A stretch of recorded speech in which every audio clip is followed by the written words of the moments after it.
္ဂလာပါဆရာမတို့ဒီနေ့မှာဆိုရင်တော့ chapter 4ရဲ့4.3.3ရဲ့ negative နဲ့ positive feedback အကြောင်းကို part 1မှာ negative feedback အကြောင်းကိုလေ့လာတယ်ပေါ့နော်အခု part 2အနေနဲ့ positive feedback အကြောင်းကိုလေ့လာကြမှာဖြစ်ပါတယ်တနည်းအားဖြင့်အပြုသဘောဆောင်တဲ့တုံ့ပြန်ချက်တွေအကြောင်းကိုလေ့လာကြမှာဖြစ်တယ်အဲ့တော့ positive feedback ဆိုတာဘာလဲဆိုတော့ positive feedback ဆိုတာ is a mechanism ယန္တရားတစ်ခုဖြစ်တယ်ဘာလို့တဲ့ယန္တရားလဲဆိုတော့ with amplifying or speed เนาะများစေတယ်မြန်စေတယ်เนาะယန္တရားပေါ့เนาะဘာတွေကိုများစေမြန်စေတာလဲဆိုတော့ psychological response เนาะဇီဝကမ္မဒီတုံ့ပြန်မှုတွေကိုများစေတယ်မြန်စေတယ်เนาะ usually to achieve a particular outcomes เนาะအများအားဖြင့်တော့လိုချင်တဲ့ outcome တစ်ခုကိုရဖို့အတွက်တိုးပြီးတော့များသွားတယ်တုံ့ပြန်မှုတစ်ခုပေါ့เนาะpositive feedback mechanism stop when the end result is achieved เนาะဒီ positive feedback mechanism ဆိုလို့ရှိရင်လိုချင်တဲ့ရလဒ်တစ်ခုရသွားပြီသူကရက်သွားတယ်เนาะ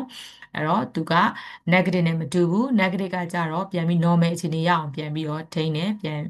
ရောက်သွားတယ်သူကတော့ normal အခြေအနေပြန်မရောက်ဘူးရက်သွားတာပဲရှိမယ်ပေါ့เนาะတိုးပြီးတော့လာတဲ့ feedback ဖြစ်တယ်အဲ့တော့ it is less common than negative feedback because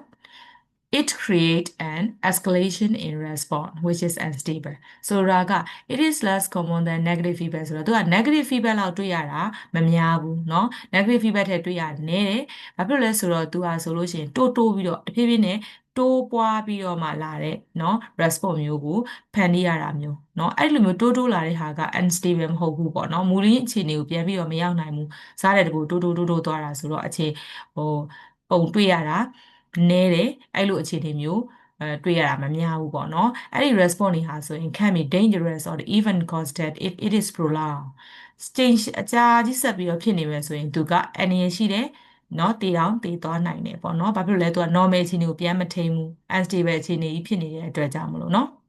အဲ့တော့ the following examples are positive feedback mechanism in plants and animals ဒီမှာအောက်မှာပေးထားတဲ့ example တွေကတော့ဒီအပင်တွေသတ္တဝါတွေရဲ့ positive feedback ကိုဥပမာပေးထားတဲ့ example တွေပါတဲ့เนาะအဲ့တော့ဒီမှာ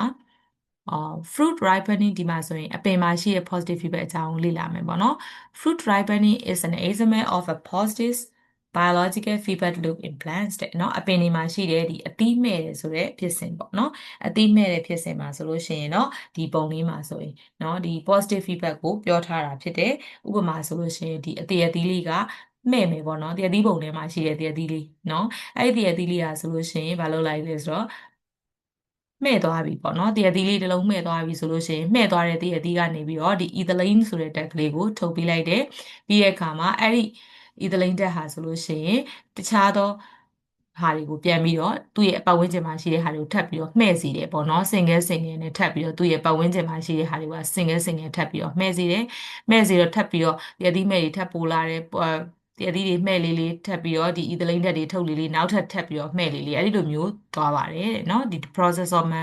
mango ripening is ဆိုတာကသူက positive feedback လို့ကိုဥပမာပေးထားတဲ့ဥပမာကောင်းတစ်ခုဖြစ်တယ်နော်စတိုက်စင်ငယ်နော်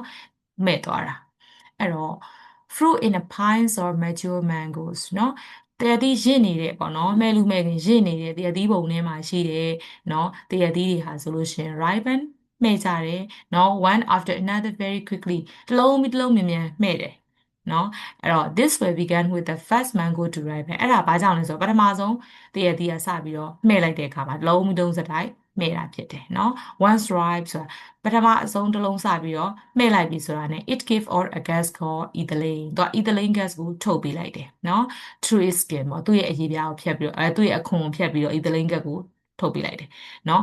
one exposed to this gas အဲ့ဒီ gas နဲ့ထိတွေ့မိတဲ့အခါမှာ the mangoes near to is also ripen သူ့နာမှာရှိတဲ့ mango တွေကလည်းလိုက်ပြီးတော့တရည်လိုက်ပြီးတော့မှဲ့ကုန်တယ်စတိုက်ပေါ့နော်အဲ့တော့နော် once ripe အဲ့လိုမျိုးမှဲ့လိုက်တဲ့အခါမှာ they too produce ethylene gas ထပ်ပြီးတော့ethylene gas တွေထပ်ထုတ်တယ်နော် which continues to ripen the rest of the mangoes တခြားသောကြန့်ရှိတဲ့တရည်တွေအထိစတိုက်ethylene gas တွေကိုထုတ်တယ်မှဲ့ကုန်တယ်ပေါ့နော် in an effect mesh like a wave လိုင်းလုံးလိုပဲစင်ငယ်မှဲ့ကုန်တာပေါ့နော် this fever loop is often used in fruit production အဲ့ဒီ loop ကိုဒီသီးနှံတွေထုတ်လုပ်တဲ့နေရာမှာမကြာခဏသုံးတယ် wood ဆိုတာနှင့်ပေါ့နော် the mango being exposed to manufacture ethylene gas ပေါ့နော်ထုတ်လုပ်ထားတဲ့နော်တမင်တကာထုတ်လုပ်ထားတဲ့ ethylene gas တွေကိုစုစည်းပြီးတော့မှဲ့စေခြင်းနဲ့ဆိုရင်အဲ့ဒီလိုမျိုးအသီးတွေကိုထိတွေ့ပေးလိုက်တာပေါ့နော်to make them ripen faster မြန်မြန်မှဲ့ခြင်းပေါ့အဲ့တော့အန်နီယကဘာလဲဆိုတော့မှဲ့လို့မှဲ့ခင်mature တွေကိုထိလိုက်လို့မှဲ့သွားတာကပြဿနာမရှိပေမဲ့လို့ဆရာမတို့အခုဆိုလို့ရှိရင်နှုတ်ပြီးတော့ခါတယ်မှဲ့တင်သေးတဲ့ဟာတွေကိုဒီဆေးတွေနဲ့တို့ပြီးတော့အမြန်မှဲ့လိုက်တာเนาะဒါတလွဲသုံးတာပေါ့အဲ့ဒီခါမှာအန်နီရရှိတယ်အဲ့လိုမျိုးတွေဈေးကွက်တွေမှာလှအောင်လို့ပေါ့เนาะမြန်မြန်မှဲ့ပြီးအယောင်လေးတွေဝင်းလာအောင်ချက်ချင်းညဆိုရင်ဆေးစိမ်လိုက်ရင်မနေ့ဆိုရင်မှဲ့သွားတဲ့ဟာမျိုးတွေဈေးကွက်တွေမှာတွေ့နေရတယ်ပေါ့เนาะဒါတွေကတော့ဒါတလွဲသုံးတာပေါ့เนาะဒီ ethylene gas ကိုကဲနောက်တစ်ခါတတဝါတွေမှာ positive feedback ဘယ်လိုဖြစ်လဲဆိုတာကိုဥပမာလေးနဲ့ပြောမယ်ဆိုရင်ဒါbaby cyclist ပေါ့ဒီမှာတော့ baby cycle ကလေးလေးက no ဆိုတဲ့ဥပမာပေါ့နော်ကလေးမွေးရယ်ဆိုတဲ့ဥပမာမှာလည်းဒီ positive feedback ပဲပေါ့နော်ကလေးလေးကမွေးဖွားဖို့အတွက်မွေးလမ်းကြောင်းကနေဇက်တိုက်ထွက်တဲ့အခါမှာဒီကလေးလေးကောင်းတဲ့ထိသမျှဒီ muscle တွေကနေပြီးတော့အုံနောက်မှာရှိတဲ့ pituitary gland ကိုသတင်းပို့တယ်သတင်းပို့ပြီးတော့သူကနေဇက်တိုက်ဒီမှာထိတွေ့သမျှတော့ကြွက်သားလေးတွေကိုဖြေလျှော့စေခြင်းအပြင်ကလေးကောင်းလေးအပြင်ကိုစတိုက်ထွက်သွားတယ်ပေါ့နော်အဲ့တော့ဒီ positive feedback နှုတ်နီးနေပဲဒီကလေးမွေးတဲ့ exam ကလည်း positive feedback နေပဲအဲ့လိုမဟုတ်ဘဲနဲ့သူက negative feedback နေတာဆိုရင်ကလေးလေးကငကိုနေရာကိုပြန်ရောက်သွားမှာငကိုမူလအခြေအနေပြန်ရောက်သွားမှာဖြစ်တော့ထွက်လိုက်ပြန်ပြီးတော့ကြွက်သားတွေကကျုံသွားလိုက်ပြန်ဝင်သွားလိုက်ဖြစ်သွားမှာပေါ့နော်အဲ့တော့ positive feedback ကကလေးမွေးတဲ့ဖြစ်စဉ်မှာလည်း positive feedback ဖြစ်ပါတယ်ဒီကလေးလေး no ဆိုတဲ့ဖြစ်စဉ်မှာလည်း positive feedback ဖြစ်တယ်ဘာလဲဆိုတော့ဆက်ပြီးတော့လေ့လာမယ် the baby cyclist on the mother nipple เนาะမအေးရဲ့ no ဒီကောင်းလေးကို baby လေးကစုပ်တဲ့အခါမှာ will activate receptor in the nipple ဒီ nipple ထိပ်မှာရှိတဲ့ receptor အာယုံခံလေးတွေကပေါ့နော်အာယုံကြောလေးတွေကဆိုလို့ရှိရင် activate လုပ်လိုက်တယ်လှုပ်ဆော်လိုက်တယ်เนาะဘယ်သူ့ကိုလှုပ်ဆော်လိုက်လဲဆိုဒီအုံနောက်ကိုပေါ့နော်အဲ့တော့ receptors will send signals to the brain အုံနောက်စီကို signal အချက်ပြလိုက်တယ်เนาะဒီ receptor လေးအုံနောက်စီပို့လိုက်တယ်ဒီ baby လေးကစိုးလိုက်တဲ့အခါမှာ baby လေးက no ဆိုနေပြီဆိုတဲ့အကြောင်းသူကပို့လိုက်တယ်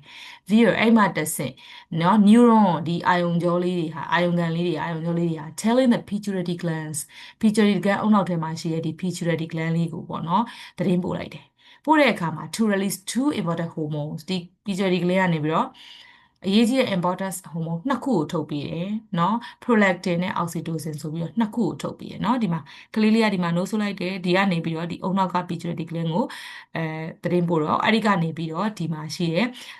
ဟော်မုန်းနှစ်ခုပေါ့နော် prolactin နဲ့ oxytocin တစ်ခုသည်နို့တွေကိုထုတ်စေတယ်နောက်တစ်ခုသည်အဲ့ဒီထုတ်တဲ့နို့တွေကိုအပြင်ကိုရောက်အောင်ကြွက်သားတွေကိုဖြည့်လျှော့ပြီးပန်းထွက်စေတယ်ကြွက်သားတွေကို sorry ကြစ်ပြီးတော့ညှစ်ပြီးတော့အပြင်ကိုညှစ်ထုတ်စေတယ်ပေါ့နော်အဲ့ဒီနှစ်ခုကိုထုတ်ပေးတယ်ဆိုတော့ positive feedback in RMS မှာဆိုလို့ရှိရင်ဆက်ပြောမယ်ဆိုရင် prolactin ဟာဆိုလို့ရှိရင်ခုနပြောတဲ့ stimulate makes production เนาะ no ထုတ်လုပ်တာကိုသူက stimulate လှုပ်ဆော်ပေးတယ် in the breast tissue เนาะ breast tissue မှာရှိတဲ့ဒီ no ထုတ်လုပ်တာကိုသူက prolactin က stimulate လုပ်ပေးတယ် why အဲ့ဒီအချိန်မှာ oxytocin ကကြတော့ဘာကို stimulate လုပ်ပေးလဲဆိုတော့ smooth muscle contractions of the breast ဒီ no မှာဒီ no ပပတ်လည်မှာရှိတဲ့ muscle လေးတွေကြွက်သားလေးတွေကိုဘာလုပ်ပေးလဲ contraction ညှစ်ထုတ်ပေးတယ်ထွက်လာတဲ့ no တွေကိုအပြင်ကိုရအောင်ညှစ်ထုတ်ပေးတယ်เนาะ allowing the mix to eject from the nipple အဲ့ဒီအပြင် nipple ကနေအပြင်ကို no တွေပန်းထွက်သွားအောင်သူကခွင့်ပြုပေးတယ်ပေါ့နော်အဲ့ဒီဟော်မုန်းနှစ်ခုอ่ะအဲ့လိုဖြစ်တဲ့အတွက်ကြောင့်ကလေးလေးကပို့ပြီးတော့ဆိုအားno ကလေးစီကိုအများကြီးပို့ရတာပေါ့နော်အဲ့တော့ကလေးကစုပ်လေ no ကပို့ထွက်လေပေါ့နော် the more baby sucks ကလေးပို့ပြီးတော့ဆိုလေ the greater the amount of mix produce no ပမာဏပို့ပြီးတော့ထွက်လေပေါ့နော်ဒီပုံလေးမှာဆိုရင် suckling of baby ကလေးလေးရဲ့ no ဆိုလိုက်တဲ့ဟာဒီလှုပ်ဆော်လိုက်ပါတယ်တော့မအေးရဲ့နော်နီပယ်မှာရှိတဲ့ receptor တွေကိုသွားပြီးလှုပ်ဆော်လိုက်တဲ့အခါမှာအဲ့ဒီ receptor လေးတွေကအုံနောက်ကိုသတင်းတွေပို့လိုက်တယ်ပို့လိုက်တော့အုံနောက်မှာရှိတဲ့ pituitary gland ကနေပြီးတော့ဒီဟော်မုန်းနှစ်ခုကိုထုတ်ပေးတယ် oxytocin နဲ့ prolactin နဲ့เนาะ prolactin ကဒီ breast tissue တွေကိုလှုပ်ဆော်ပြီးတော့နှုတ်တွေကိုထုတ်ပေးတယ်